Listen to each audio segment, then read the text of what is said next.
For knitting, there are two types of stitch markers.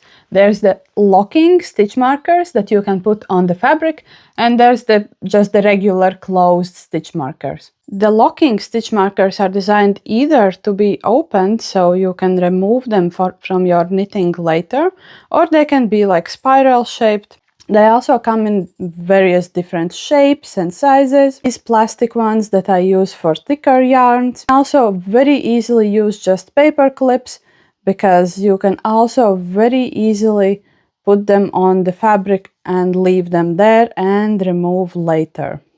Locking markers are very nice because you can not only use them on your needles like this, but you can also use them for counting stitches or marking the rows or marking whatever you need on your knits.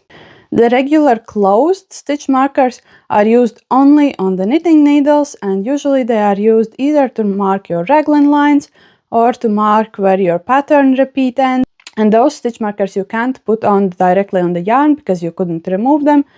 You only put them on the needles and then you slip them. And then you know that you need to make an increase, for example. Of course, you can use any locking stitch marker as the regular stitch marker, so you don't actually really need to get those rings. However, I really like to use them because I don't want bulkier stitch markers to be on my needles. And of course, the same paper clips work very nicely.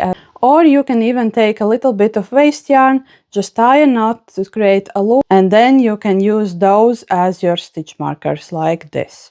If you're knitting by using the magic loop, you can also use the place where the cord is coming out of your knitting to mark a place that you need to. Usually I use this to mark the beginning of the row. Another important thing to remember is that you always need to use a stitch marker that isn't too big for your knitting. For example, if you're knitting with finer yarns, you can't use chunkier stitch markers like this. Otherwise, you are risking the stitch marker creating a hole in your knitting.